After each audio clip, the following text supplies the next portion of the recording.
Hey, get comfortable. Tonight, we're solving a cozy mystery. Picture that scene for a second, the northern plains, a couple hundred years ago. Winter here isn't just cold, it's a personality. The wind comes screaming across 1,000 miles of nothing, bringing cold that can freeze skin in minutes. Blizzards that lasts for days. It's one of the most brutally exposed places you can be. And in the middle of it, you have these beautiful, cone-shaped homes made of what? Animal skins and some wooden poles with a big hole at the top. It looks, to our modern eyes, like a fancy tent. And we all know tents are for summer. The idea of sleeping in one in a plains winter seems, well, hilarious. And also very, very cold. But those glowing tipis weren't just surviving. The families inside were warm. Truly warm. Toasty, even. How? The answer is simple. Because a tipi isn't a tent. It's a masterpiece of old-world engineering. It's a furnace, a weather station, and a cozy bedroom, all stitched into one elegant, portable package. It's a furnace, a weather station, and a cozy bedroom, all stitched. First, the shape. Why a cone? It's not just because it looks nice. Think about the wind on the prairie. It doesn't gently breeze. It charges like a bull. A square building, like a cabin, presents a flat wall. The wind slams into it, shakes it, tries to knock it over. A cone is like a spearhead. The wind hits it and gets sliced in, too, flowing smoothly around the sides. It's aerodynamic. This shape is incredibly stable. It won't lift up in a gust. It just sits there, letting the weather slide right past. Now, the bones. The frame is made of long, straight, lodgepole, pine poles. Setting them up wasn't random. It started with a sacred tripod, 3 poles tied together at the top. This was the unshakable foundation. Then more poles were laid into the crooks, creating that perfect cone skeleton. The number of poles, usually between 15 and 20. This wasn't just a frame. It was a climate control system. The gaps between the poles at the top would become the crucial vent for smoke and air. Next, the door. It always, always, faces east. There are spiritual reasons for this, greeting the morning sun. But there are super practical reasons too. The prevailing winter winds on the plains come from the west and northwest. By facing the door east, you're putting your back to the coldest, meanest wind. You're also catching the first warmth of the morning sun, letting it pour right in and start heating the place up at dawn. Simple, brilliant. Okay, here's where the real genius kicks in. The hole at the top, and those 2 little flaps on either side. This is the brain of the operation. Those flaps are called ears or smoke flaps. They're not just decorations. They're adjustable vents with their own set of poles. Imagine you're inside. You have a fire going in the center. More on that later. The heat and smoke want to rise. You adjust these flaps using the poles, creating an opening that acts like a chimney. You can make the opening wide or narrow, or tilt it to one side, depending on the wind direction outside. This does 2 magical things. First, it creates a powerful draft that sucks the smoke straight up and out. No more smoky room. Second, and this is the sneaky part, that draft pulls fresh air in. But where from? Not from the top vats, where the hot air is leaving. It pulls it in through the tiny gaps at the bottom of the door. So, the airflow is perfect. Fresh, cold air gets pulled in quietly at ground level, gets warmed by the fire, rises, and carries smoke out the top. You're constantly recycling the air, keeping it warm and fresh. It's a natural, breathable heating system. But wait, you might think, if cold air is coming in at the bottom, wouldn't my feet freeze? This is the second stroke of genius. The asterisk lining asterisk. This is the part most people forget. Inside, attached to the poles about 4 feet up from the ground, was a separate sheet of hide or, later, cloth. It hung down to the floor, creating a sort of inner wall. This changed everything. That cold air being pulled in at the door, it now got trapped in the pocket between the outer hide wall and this inner liner. It would swirl around in there, get warmed up by the fire, and then asterisk rise up into the living space. This liner acted like modern insulation. It created a dead air spacer barrier that kept the cold wall of the outer hide away from the people inside. In winter, they'd often stuff dried grass between the liner and the outer cover for even more insulation. So, you're sitting inside a cone, wrapped in a cozy, insulated sleeve. Finally, let's talk about staying put. A tipi in a storm had to be rock solid. The bottom of the hide cover was pegged down tight with wooden stakes. Often, heavy stones or logs were placed around the base. The wind might howl and push, but the shape deflected it, and the anchoring held it down. Snow would even drift against the sides, acting like a natural, extra layer of insulation. So, let's look at our tipi now. It's not just a skin thrown over sticks. It's a wind-defying cone. It's a east-facing sun catcher and wind blocker. It's a climate-controlled space with a brilliant, adjustable vent system.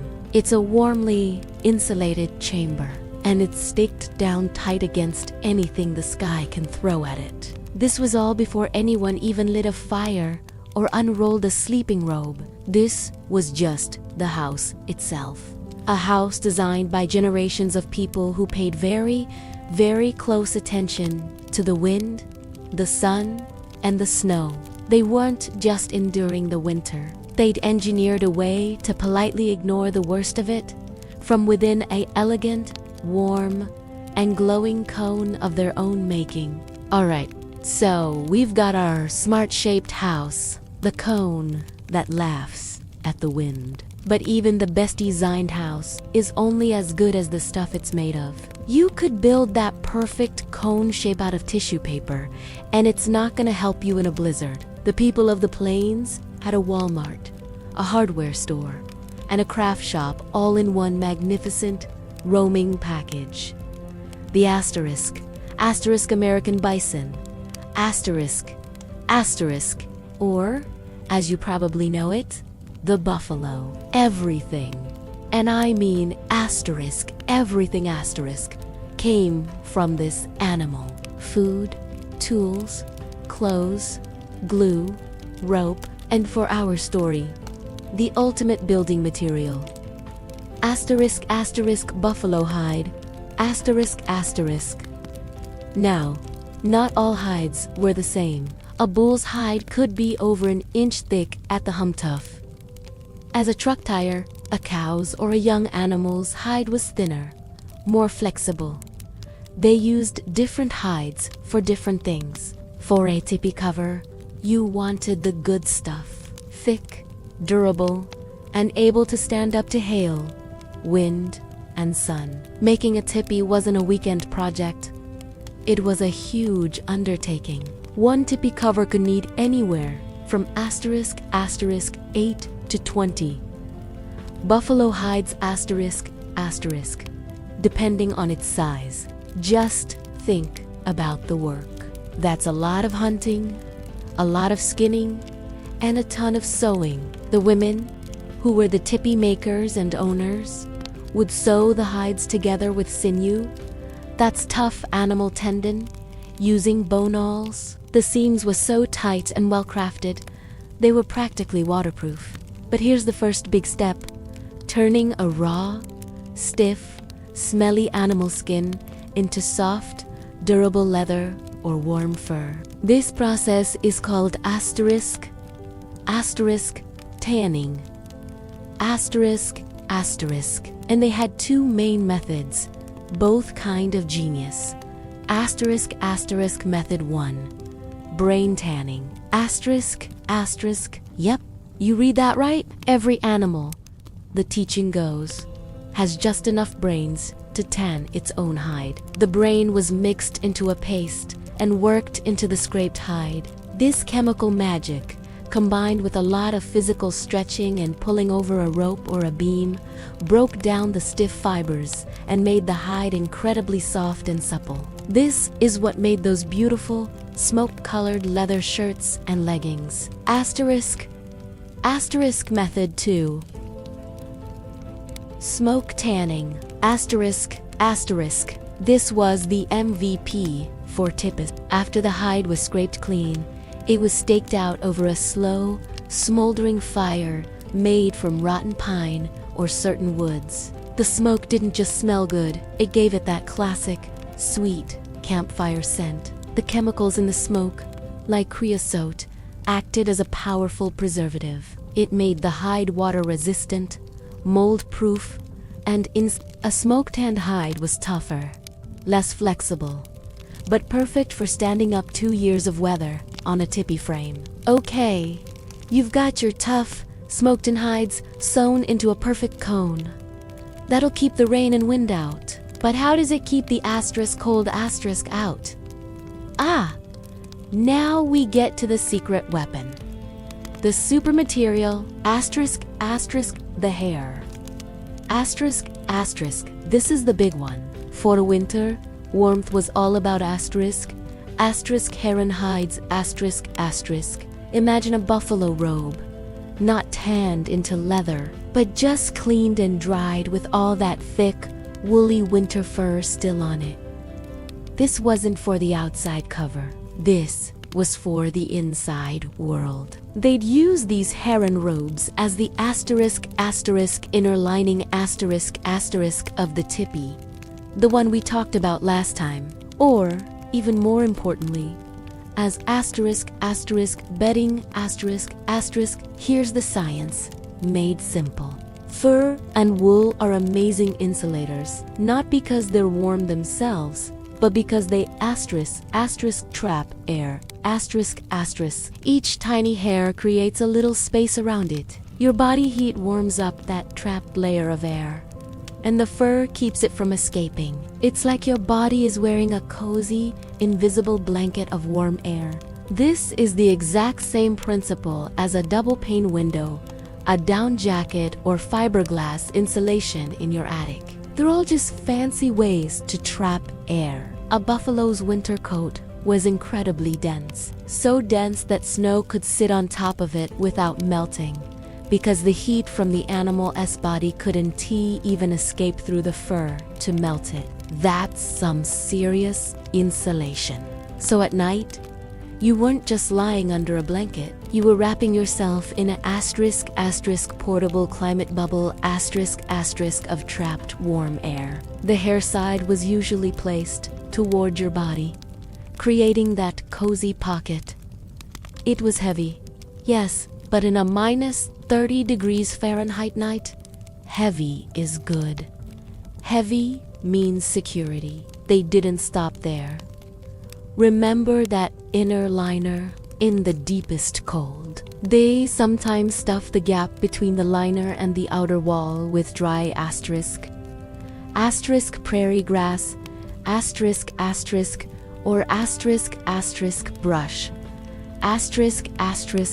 more dead airspace, more insulation. It was like stuffing the walls of your house with warmth. Think of the whole system now, from the outside in.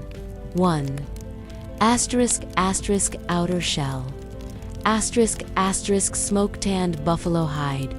Windproof, water-resistant, durable. Kedua, air gap insulation layer.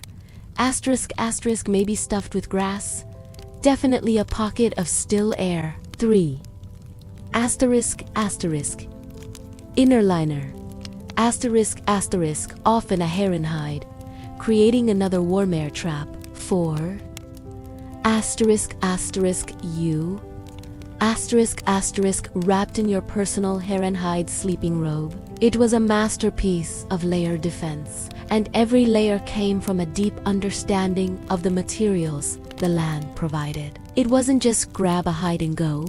It was choose the right animal, process it the right way, for the right job, and combine materials so their strengths added up. This was an accident. This was asterisk asterisk applied science, asterisk asterisk, perfected over generations. They knew the land's library, and they'd read every page. So, we have our smart house. We have our genius insulation. Now, we add the heartbeat. The fire. This isn't a campfire. This isn't a let's roast marshmallows fire. This is the home fire.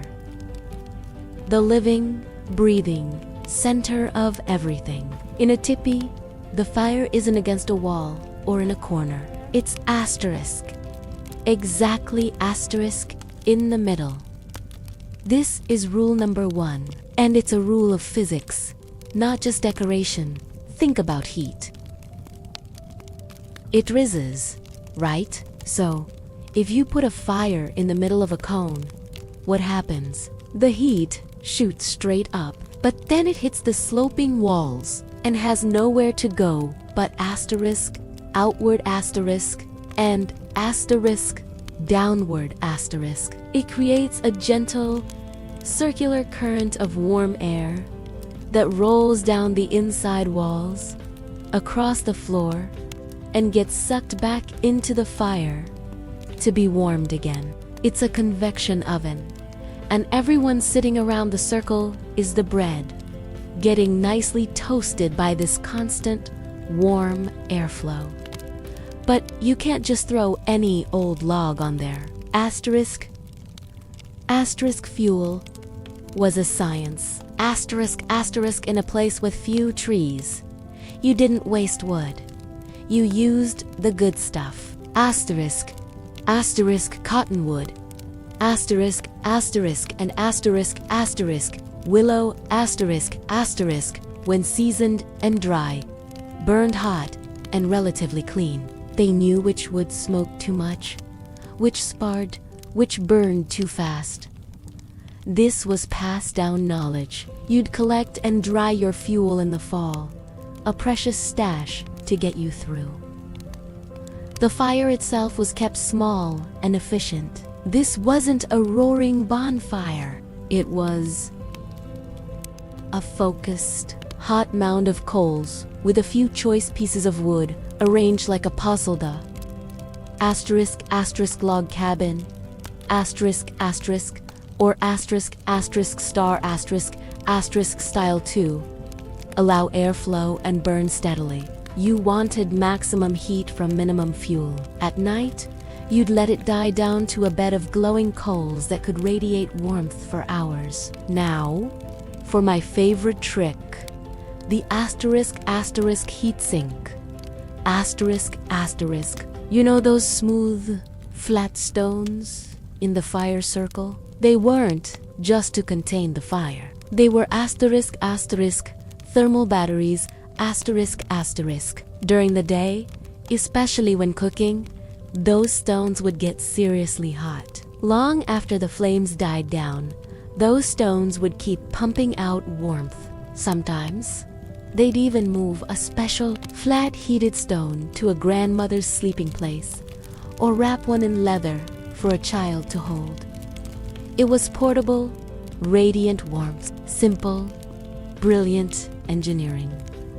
Let's talk about the floor. It was just packed dirt, right? Well, that dirt was part of the system too. During the day, the sun might come through the open door, or the fire would heat that earth. Dirt holds heat.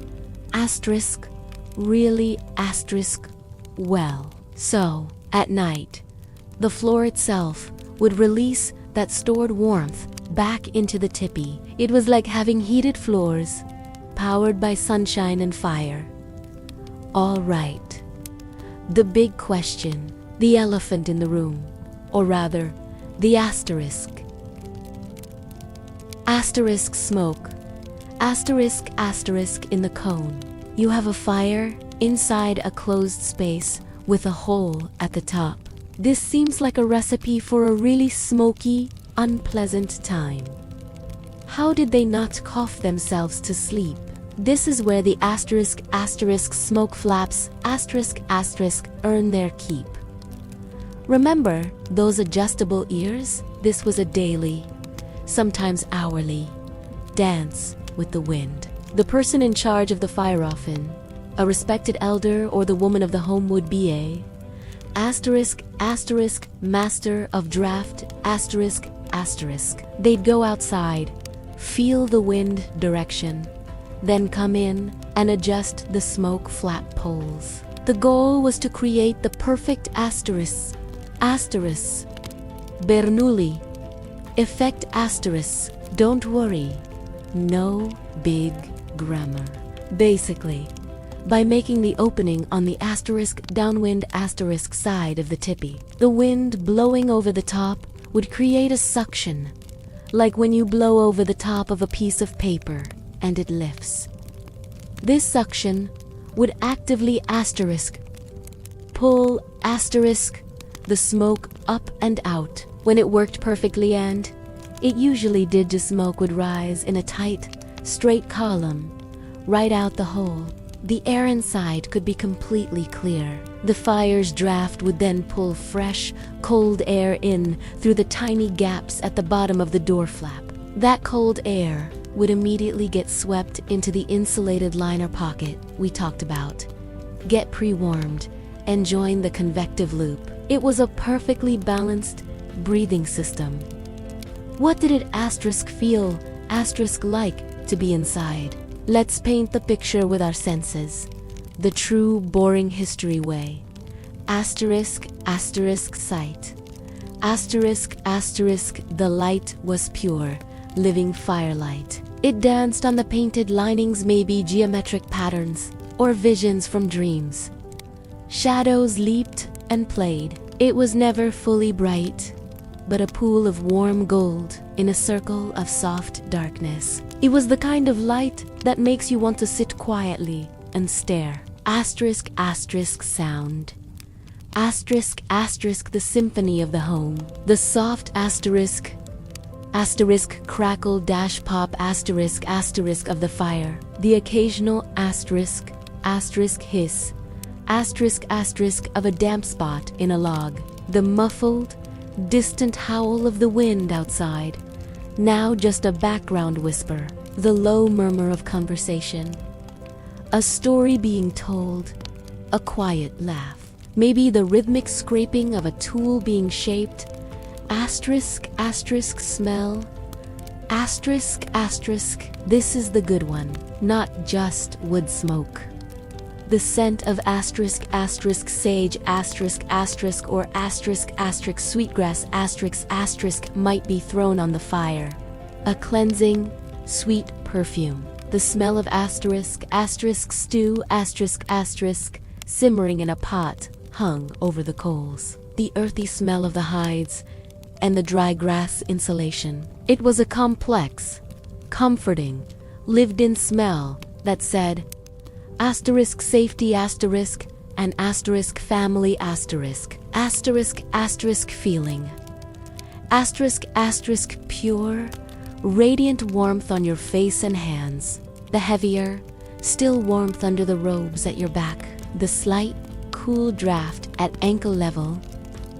If you were near the door, a reminder of the world outside. The cozy, sleepy feeling that comes from a full stomach and a warm body in a softly lit space. The fire was more than a heater. It was the tipi, the kitchen stove, the night light, the gathering place. Its maintenance was a sacred responsibility. Letting it die was unthinkable. Its constant presence was the rhythm of life itself, stoked at dawn, tended through the day, banked at night. It turned a clever structure into a true home, a warm, breathing, glowing heart in the middle of the vast, cold, sleeping prairie. We have our ingeniously designed house, our super-insulated walls, our perfectly placed, crackling heart of a fire. Now comes the main event. The whole point of this long, cozy story, bedtime. How do you actually sleep in here? Not just survive the night, but sleep warmly, and wake up rested when the world outside is a frozen, silent block of ice. The answer wasn't one magic thing. It was a system, a layered, personalized, microclimate sleep system that would make any modern camping gear company weep with envy. Let's build it from the ground up. Layer 1. The ground insulation. This is the most important lesson for staying warm anywhere. You lose more heat to the cold ground than to the cold air. The first, people knew this instinctively. So, the bare earth floor of the Tipi, that wasn't the mattress. First, they laid down buffalo robes Usually, the hair side went up. This created an instant cushion of trapped air between your body and the conductive earth. Sometimes, for extra luxury, or in the deepest cold, they'd lay down a whole bison hide, hair side up, as a giant, warm carpet for the whole family area. No cold toes from touching the dirt. Layer 2. The sleeping robe.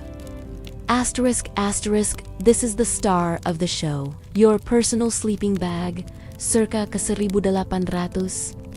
It was another buffalo robe, but this one was often even thicker, chosen for its luxurious winter fur. You didn't just lie on it. You wrapped yourself in it. The technique was key. You'd lie down on one edge, pull the bulk of the robe over you, and then tuck the other side snugly underneath you. Your body weight sealed the sleeping bag shut, preventing drafts. It was heavy, maybe 10 to 15 pounds of pure bison. That weight wasn't a bug, it was a feature. It pressed the fur around you, eliminating gaps, and gave that deep, calming, weighted blanket feeling that just screamed security. The hair side was almost always toward your body, creating that precious, warm air pocket right against your skin. Layer 3. The top covers. On top of your sleeping robe, you might have additional lighter hides, deer, antelope, or later, beautiful wool, trade, blankets, from the Europeans. These added more dead air space and could be pulled up over your head if you wanted to breathe warmer, cocooned air. Now, where did everyone go? This wasn't a random, sleeping arrangements were strategic, like a nightly game of thermal chess. The sleeping areas were arranged in a circle around the central fire, with people's feet pointing toward the coals. Bodies lay like spokes on a wheel. This did a few clever things. First, your feet, which often get coldest, got the radiant heat from the fire's remains. Second, body heat from each person radiated sideways, gently warming the person next to them. Families would sleep close, children tucked between parents, sharing metabolic warmth. like a bundle of cozy puppies. The asterisk warmest spots asterisk in the Tipi were at the back, opposite the door, furthest from any potential drafts. This prime real estate was reserved for asterisk elders and the very young asterisk whose bodies were less able to regulate temperature. The healthy adults would take the spots closer to the door, acting as a kind of human draft guard for the more vulnerable. Now, for one of my favorite little hacks. The asterisk hot rock trick asterisk. Remember those thermal battery stones from the fire? At bedtime, they'd pick a few smooth, flat ones that had been heating all evening. They'd wrap them in a piece of soft leather or hide, creating a little heat pack. This could be placed at the foot of the sleeping robe, or even hugged to the chest. It was direct, radiant warmth that could last much of the night. It's the ancient, chemical-free version of a hot water bottle. Simple, genius.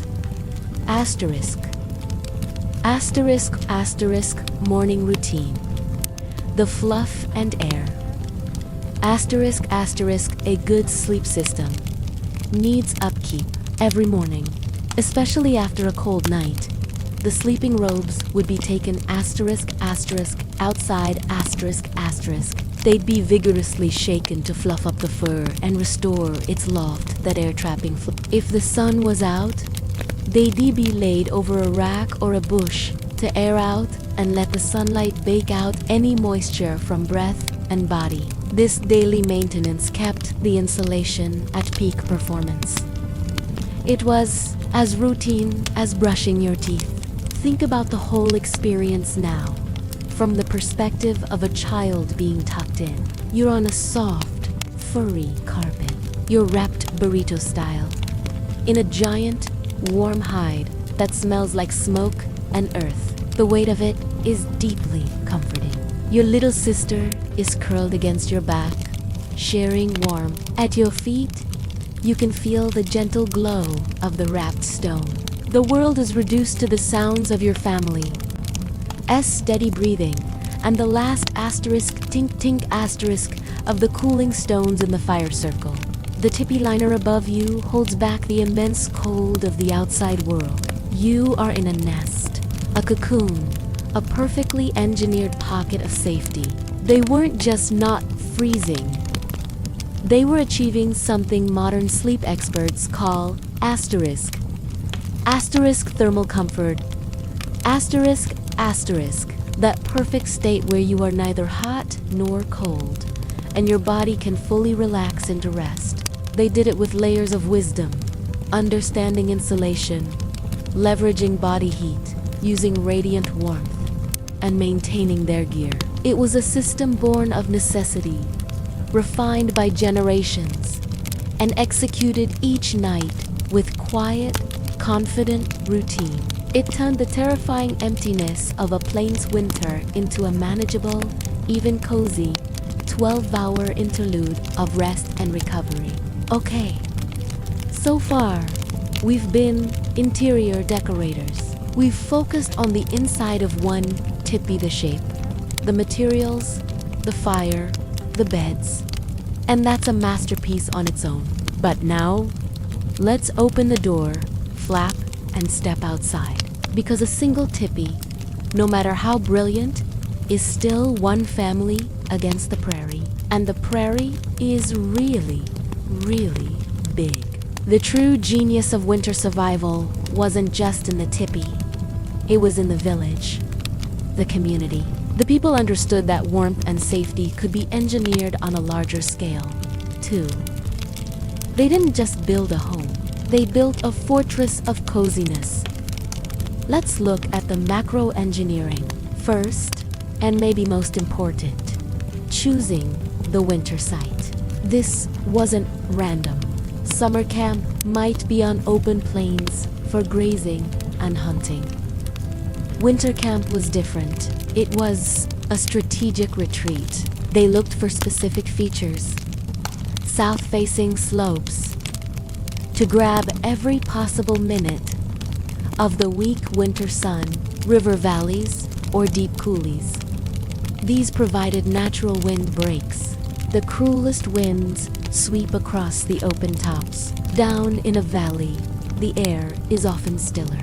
Timber breaks, groves of cottonwood, willow, or other trees break the wind, provide emergency fuel, and make the place feel sheltered. They were picking the coziest room in the giant, cold house that is the Great Plains. Once they found the perfect spot, the real planning began.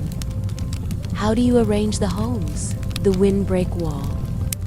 Before a single tipi pole was set up, they might build a wall, not of stone or wood, but of whatever was handy. They'd cut and stack sagebrush, willow branches into a long, curved fence on the asterisk, north and west sides, asterisk, of the planned camp. Sometimes they'd even pile up snow blocks or stack bales of prairie grass. This wall was the village's first line of defense, taking the brunt of the wind and forcing it to jump up and over the camp rather than blasting straight through it. The communal snuggle. Tipi placement. Now, place the tip. You didn't space them out for privacy. You clustered them tightly. Tipis would be set up so their door flaps, all facing east, were just a few paces from their neighbor's wall. This created a maze of short, sheltered pathways between homes. Why cluster? For big reasons. 1. Mutual wind protection. The typists themselves became windbreaks for each other. The wind hitting the first row would be disrupted, creating a calmer zone for the typists behind them. Kedua, shared warmth. All those fires burning inside, all those Badista heat radiating from 20 tipis, creates a slightly warmer microclimate for the whole village. It's the same principle as a city being warmer than the countryside. 3.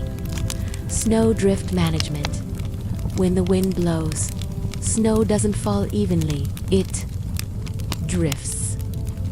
By clustering, they controlled where the drifts would form in the spaces between tipis, not directly on top of them. These deep drifts then acted as additional insulation around the bases of the tipi. 4. Social safety. In a blizzard, if something went wrong in one tipi, a sickness, a fire going out help was just a few steps away, not a mile-long trek in a whiteout. The tipi airlock or vestibule. Some tribes, like the Crow, took draft-proofing to the next level.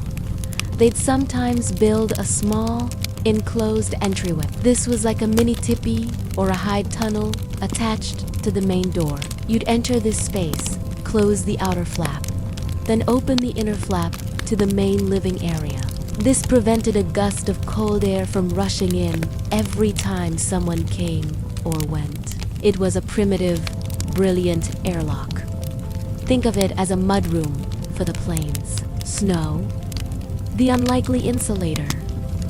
We think of snow as cold, and it is, but fresh, fluffy snow is mostly air up to 90% air, and trapped air is, as we know, a great insulator. Once a good drift built up against the side of a tipi, they'd often pack it down and leave it. That layer of snow was like stuffing an extra quilt into the wall. It sealed gaps and added another buffer against the wind. They weren't fighting the snow, they were recruiting it. The winter-specific tipi. For some, the standard model got an upgrade for the deepest cold. There are accounts and illustrations of double-covered tip. They'd have the standard outer hide cover, and then a second, complete liner hung outside of the poles, with an air gap between. Or they'd use specially heavy Heron winter covers. This was the tipi equivalent of putting on your big, puffy expedition parka. The village as a single organism. Now, imagine daily life in this winter fortress. On a calm morning, the smoke from all the fires rises in parallel columns into the still, cold air. Children, bundled in small robes, play in the sheltered pathways between the tipis. The snowdrifts, their forts. Women visit each other's homes without having to brave an exposed landscape. Hunters returning from a trip see the camp from miles away, a smudge of smoke in the sheltered valley. The very picture of life and warmth in the vast white. This macro-engineering changed the psychological game completely. You weren't an isolated dot on a map. You were part of a purposeful arrangement, a collective shield against winter. The community itself became the most important layer of insulation, the layer of shared knowledge, shared resources, and shared responsibility. It was a reminder that the best technology isn't always about tools or materials. Sometimes it's about arrangements. It's about putting things and people in the right place so that together they create something warmer, stronger, and safer than any of them could alone.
We've talked about the engineering, the shape, the materials, the village plan.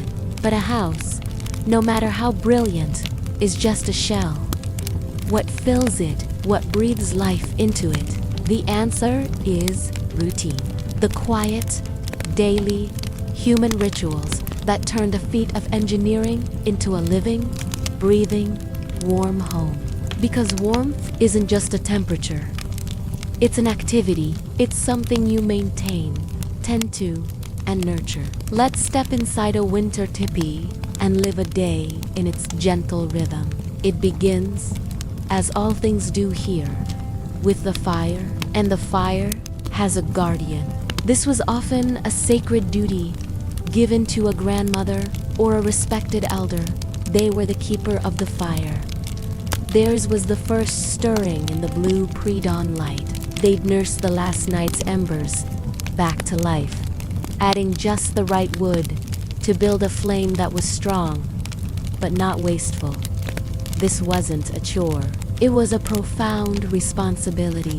The fire was the life of the family. Letting it die was unthinkable. So this elder in the quiet dark ensured the heart of the home kept beating. Their patience and knowledge were the first, most important layer of warmth. As the tipi brightened, the day's warmth rituals began to intertwine. Cooking and heat, the ultimate synergy. Breakfast wasn't just about food. It was a heating event. A pot of water or broth would be hung over the fire. As it simmered, it released steam into the air in a dry, cold climate.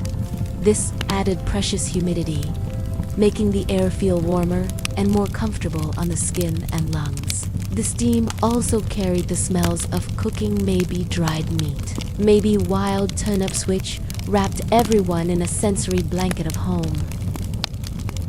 The fire's job was dual purpose: cook food, warm air.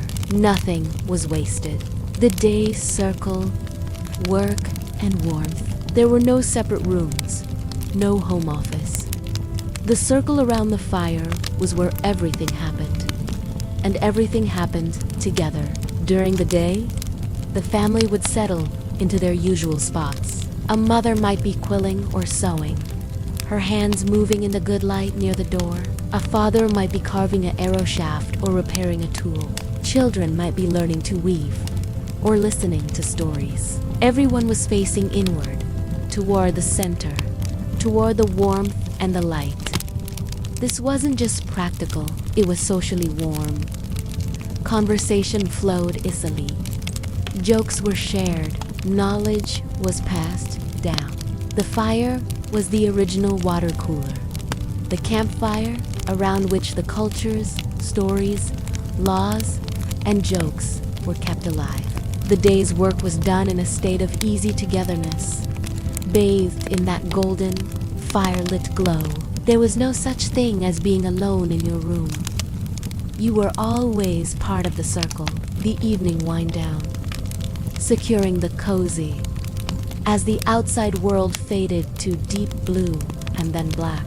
The rituals turned inwards, preparing for the long, quiet night.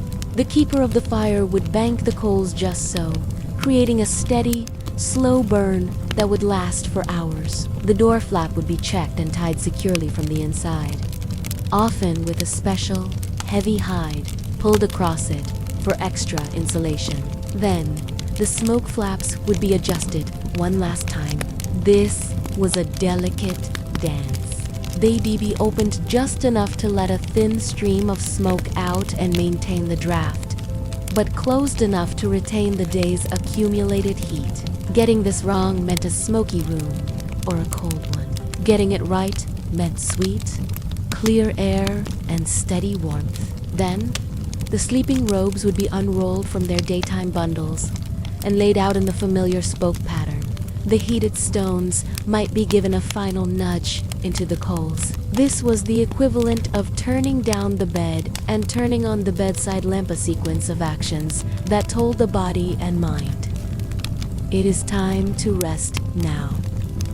The soundscape of security. Now, Close your eyes and listen to the tipi at night. The dominant sound is the soft, rhythmic crackle of the burning coals. It's not loud, it's a heartbeat. Beneath it, the deep, vast sigh of the wind. Outside, but it's muffled, distant, held at bay by the hides and the snowdrifts. You might hear the settling creak of a pole as the hide contracts in the cold, the soft rustle of someone turning in their robes, the steady breathing of sleeping family members. This soundscape is the opposite of silence. It's a lullaby of safety. Every sound confirms that the system is working. The fire is alive. The walls are holding. Your people are near. It's the kind of soundscape that pulls you deeper into sleep, not out of it. Managing the invisible, breath and moisture. Here's a modern problem. Sleep in a sealed tent, and you wake up to walls dripping with condensation from your breath. How did they avoid becoming a damp, cold cave? The fire and the ventilation solved it. The constant, gentle draft from the smoke flaps pulled the moist, warm air from breathing and cooking up and out. The fire's heat kept the interior air warm enough that moisture didn't condense on the hides. If the hides did get damped from a heavy snow or a thaw, the fire's heat would slowly dry them from the inside out. Again, it was a balanced system, the living fire and the adjustable home working together to manage an invisible challenge. So, a day in the winter, Tipi was a series of small, thoughtful, interconnected actions. Tending the fire, cooking, working in the circle, adjusting the flaps, arranging the beds. Each one was a stitch in the quilt of daily warmth. It was a life of profound attention. Attention to the wind, to the fire, to the moisture, to each other. This attention wasn't stressful. It was mindful. It was the quiet satisfaction of participating in a system that worked, of keeping the cocoon intact. They weren't battling the winter. They were dancing with it, a slow, patient, deeply knowledgeable dance, where every step from placing a log to tying a door flap was part of the rhythm that kept the cold at arm's length and gathered warmth close. So, here we are. We've taken apart the entire system, the shape, the hides, the fire, the beds, the village, the daily dance. It all worked beautifully for generations, but time, as it does, moved on. The great buffalo herds diminished. The U.S. government confined tribes to reservations, often in places not of their choosing. The tipi, that brilliant mobile home, became less a necessity of a roaming life and more a symbol of a culture, a memory of a different time. People moved into log cabins, then frame houses with cast-iron stoves. These were different kinds of warmth, more permanent, sometimes more convenient, but something was lost in that transition. What was it? To understand what was lost, let's first see what modern science says was right. Thermodynamic engineers, the folks who design heating systems, look at the tipi and just nod respectfully. They see a forced convection heater. The central fire creates a thermal column that drives warm air circulation. They see radiant heat from the stones and earth floor. They see insulation principles in the fur and the air gaps that we now mimic with synthetic fibers and double-walled construction. The adjustable smoke flaps, a passive ventilation system designed for optimal air exchange, something green architects strive for in modern homes. The east-facing door for morning sun, that's passive solar heating, a cornerstone of sustainable design. The shape deflecting wind, that's advanced aerodynamics. Science has, in its own language, confirmed what traditional knowledge knew. The tipi was a nearly perfect marriage of form and function for its environment. It wasn't primitive, it was precisely evolved. So, what of that knowledge today? Some of it lives on in pure form. Modern tipi enthusiasts and some native families still pitch them, not just for ceremony, but to live in. They use canvas instead of buffalo hide, but the principles are the same. They talk about the profound peace of the circular space, the living quality of the firelight, and yes, the surprising warmth with a good stove. It's a choice to reconnect with that intelligent design. More often, we see the principles scattered, repackaged in our modern world. That hot tent you see winter campers using, a nylon tent with a wood stove jack. That's the tipi's grandchild. The double wall construction of your best winter tent or sleeping bag. That's the heron hide and the liner system. The emphasis on a sleeping pad to insulate you from the ground. That's layer 1. The buffalo robe on the dirt floor. We've kept the ideas, but we've swapped brains for synthetic insulation and buffalo fur for goose down. The gold-trapping warm air is identical. But perhaps the most profound legacy isn't in the objects. It's in the philosophy of warmth we touched on last time. The tipi teaches that warmth is more than a temperature. It's a practice. It requires attention, respect for materials, and understanding of your environment. It's communal, the warmth of the family circle, the warmth of the village. It's preparatory, the work of tanim, sowing, and field gathering done in fall for the winter to come. In our world, warmth is often a switch, a button on a thermostat, an impersonal blast of forced air. It's incredible, don't get me wrong. I love my furnace, but in making it effortless, we risk becoming passive consumers of warmth, not keepers of it. We lose the connection between the log, the flame, and our own comfort. The people of the plains never forgot that connection. Their warmth was earned, and therefore deeply felt. It was interwoven with story, skill, and ceremony. The fire was sacred. The home was a living system they participated in daily. So, what can we, in our climate-controlled lives, take from this? Maybe it's the simple act of noticing where the draft comes from under your door, appreciating the weight of a good blanket, choosing to sit together in one room, sharing light and heat, instead of scattering two isolated corners. It's about re-embracing the ritual of warmth, however small. When you do that, you're retouching a thread that stretches back across the snowy prairie to those glowing cones in the night. You're acknowledging the same human desire to create a pocket of safe, gentle heat in a vast, cold universe. The answer to our original, cozy mystery, how did they sleep without freezing, was never one trick.